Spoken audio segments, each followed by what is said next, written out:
Pertanyaan yang pertama, Pastor. Shalom, Pastor. Untuk kenakan selengkap senjata Allah ini, apakah kita harus selalu jaga hidup kudus? Bagaimana kalau kita sedang jatuh dalam dosa atau rohani sedang lemah?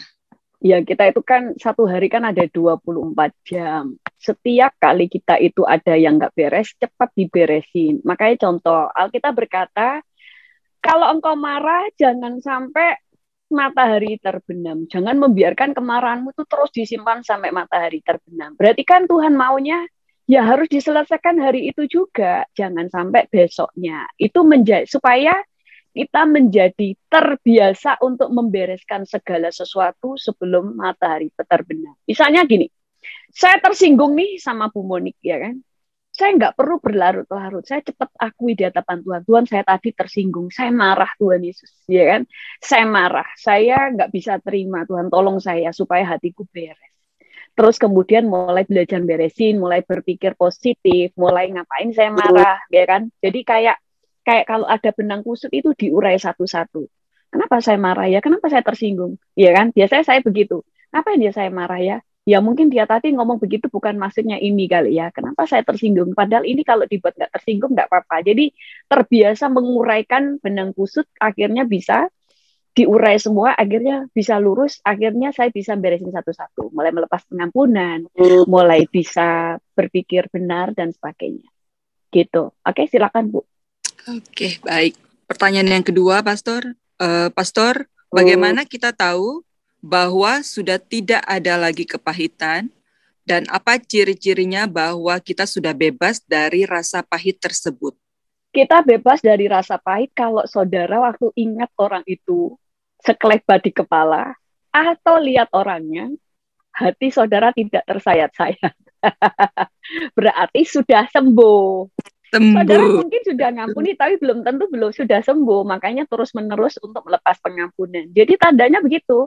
Jadi kalau saya dulu nih pahit sama seseorang, pernah dulu saya pahit sama seseorang yang saya nggak sadar. Yang saya pernah ceritakan kan, 3 bulan mimpi orang itu terus. Saya maki-maki di alam mimpi. Padahal di alam nyata nggak akan berani saya ngomel-ngomel. Tapi di alam mimpi, saya maki dia, saya marahi, saya damprat dia. Waduh, semua itu yang di hati yang saya tidak tahu itu keluar semua. Kalau di mimpi kan nggak bisa nipu. Saya baru tahu itu berarti hati saya. Saya mulai belajar untuk melepaskan pengampunan. Tapi setiap kali di mimpi sekelebat ada wajah dia, itu saya langsung gemetar. Gemetarnya itu apa? Benci, marah, sakit hati. Sampai 3 bulan berikutnya, setiap kali dia wajahnya muncul, saya nggak gemetar, saya nggak sakit hati, saya cuma bijaksana. Sekali kamu kemudian bikin gara-gara, saya laporkan kamu ke polisi. Tapi dengan ketenangan. Saya laporin kamu polisi. Itu mimpi, saudara. Sampai akhirnya suatu saat waktu cerita tentang orang itu, kayak udah nggak ada nafsu cerita tentang dia, tentang orang itu jahat, orang ini nggak ada nafsu. Biasa aja, terus lihat dia juga di mimpi, maksudnya ingat gitu, nggak ada sakit hati. Biasa. Di situ saya tahu saya sembuh. Akhirnya dia tidak pernah muncul di mimpi saya. Karena bagi iblis sudah percuma dimunculin di mimpi yang saya sudah nggak sakit hati. Jadi, waktu saudara ketemu dia, saudara tidak gemeteran, tidak cenut-cenut hatinya, berarti sudah sembuh. Oke, silakan Bu. Baik. Pertanyaan selanjutnya, Pastor. Jika ada seorang ibu mempunyai 2 anak, tetapi ia lebih menyayangi salah satu dari anaknya, apakah itu jahat di hadapan Tuhan, Pastor? Terima kasih. Tentu saja jahat di mata Tuhan, karena dengan pilih kasih, artinya ada salah satu anak kita yang tersakiti dan merasa tertolak. Padahal Allah kita adalah Allah penyembuh, Allah yang mengasihi, Allah yang menyelamatkan. Tetapi kita sebagai orang tua justru melukai anak kita sendiri. Gini, setiap dosa itu ada konsekuensi. Dosa itu selalu mendatangkan kutuk. Contohnya kutuk itu kan hal-hal yang buruk yang terjadi yang kita tidak harapkan. Tidak semestinya itu kita terima. Contoh, pada waktu Isa itu kan tidak pernah diceritakan dia berdosa, pemberontak lah, tidak takut akan Tuhan, nggak ada. Tapi kesalahan dia pilih kasih. Suami istri itu pilih kasih. Jadi karena apa? Si istrinya, siapa namanya? Rahel ya? Ribka. Kok Rahel toh? Ribka. Rahel kan istrinya Yakub ya, betul ya? Ribka. Ribka lebih mencintai Yakub. Sementara Ishak lebih mencintai Esau. Anaknya cuma 2, tapi nggak bisa akur perang. Karena sekriat dosa itu selalu akan membuahkan dosa. Membuahkan yang tidak baik. Makanya anaknya 2 orang tapi nggak bisa akur. Kepinginnya saling membunuh. Harusnya kan cuma 2 orang kan rukun. Iya kan? Nah itu. Buah dari pilih kasih. Makanya kalau kita pilih kasih harus bertobat. Kita harus mulai mengasihi anak kita dengan seimbang. Oke, silakan Bu. Jadi harus adil ya Pastor ya? Iya, harus adil.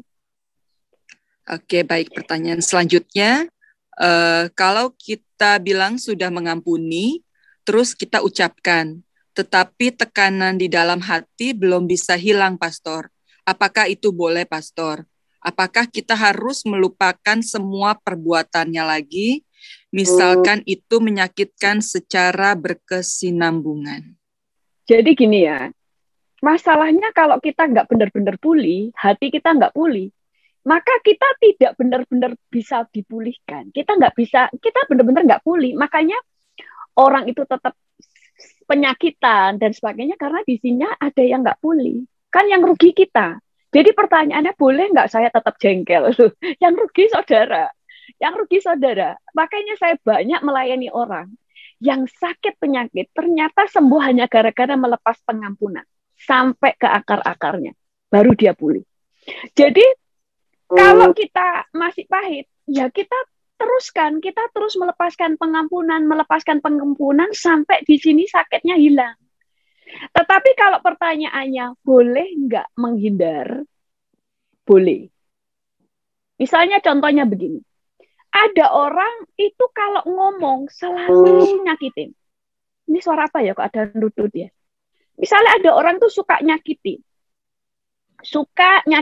Misalnya kalau ngomong itu pedes ya. Kalau ngomong itu kayak kapan hari ada ya di YouTube itu. Tapi ini bukan orang Kristen ya, bukan orang Kristen. Itu tetangganya itu kalau ngomong sama dia itu, oh dasar matamu, nggak gitu kalau tetanggaan.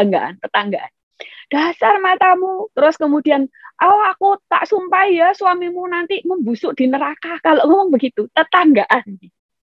Padahal tetangganya ini selalu lewat di jalan yang misalnya si A dan si B ini punya tetangganya punya jalan itu, orang ini bertahun-tahun selalu lewat jalan itu.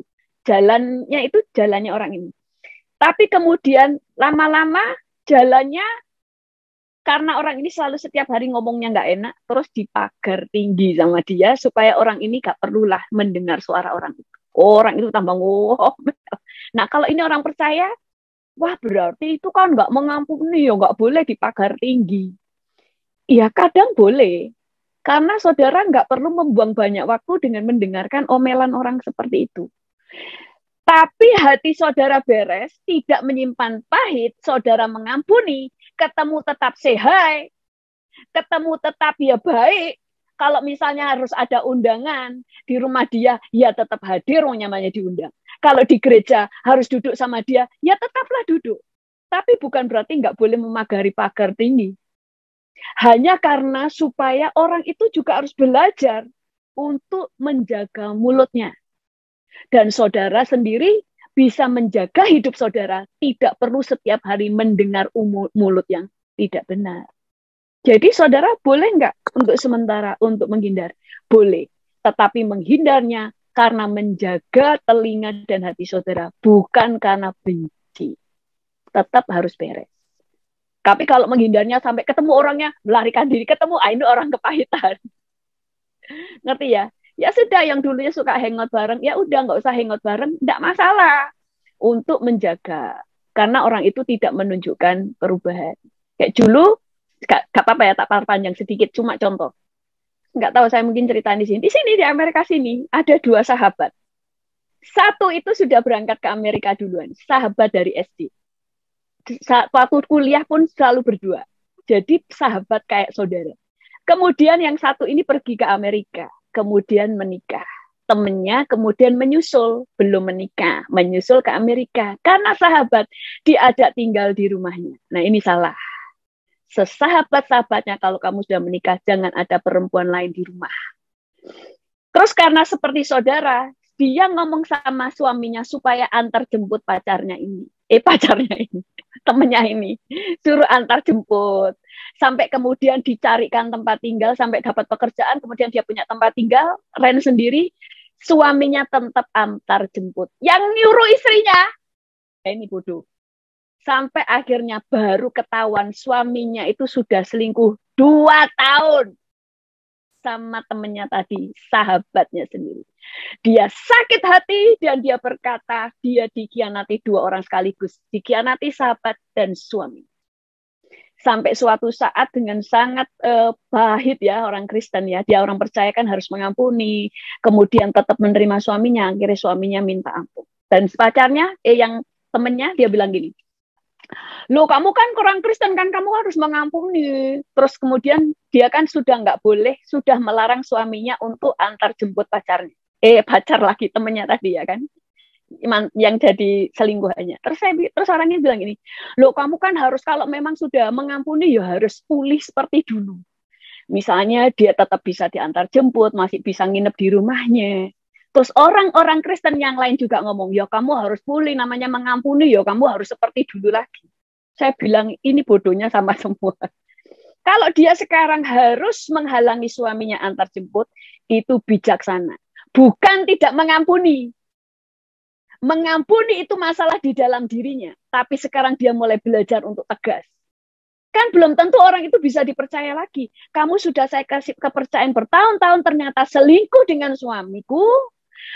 Kalau nggak ketahuan, mungkin tetap selingkuh. Kamu sudah tidak bisa dipercaya. Sekarang kalau sekarang tidak boleh antar jemput, ya itu namanya bijaksana. Tapi di sininya harus sudah mulai melepaskan pengampunan. Ngerti ya? Tapi orang Kristen kebanyakan itu membuat tekanan kepada banyak orang, ya harus seperti dulu lagi. Ya kadang-kadang nggak perlu seperti dulu lagi, tapi ininya yang harus seperti dulu lagi. Beres, tidak ada luka. Tapi sikapnya ada hal-hal yang tidak boleh berubah. Ada hal-hal yang boleh untuk berubah. Kalau memang masalah kepercayaan. Contoh, misalnya ada seseorang utang terus sama saya, nggak pernah bayar. Saya lepaskan pengampunan. Utang lagi boleh nggak? Ya nggak boleh. Jangan kita gini, lu kan sudah mengampuni. Kalau udah mengampuni, utang lagi ya diutangi lah. Kan seperti dulu. Ya enggak, kan dia tidak bisa dipercaya.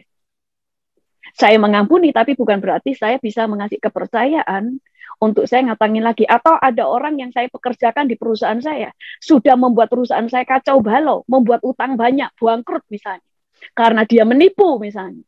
Saya melepaskan pengampunan. Saya tidak akan laporkan polisi, saya lepaskan pengampunan. Tapi dia tidak ada di posisi yang sekarang. Karena dia sudah tidak bisa dipercaya. Boleh nggak? Loh ya boleh. Oke, silakan Bu.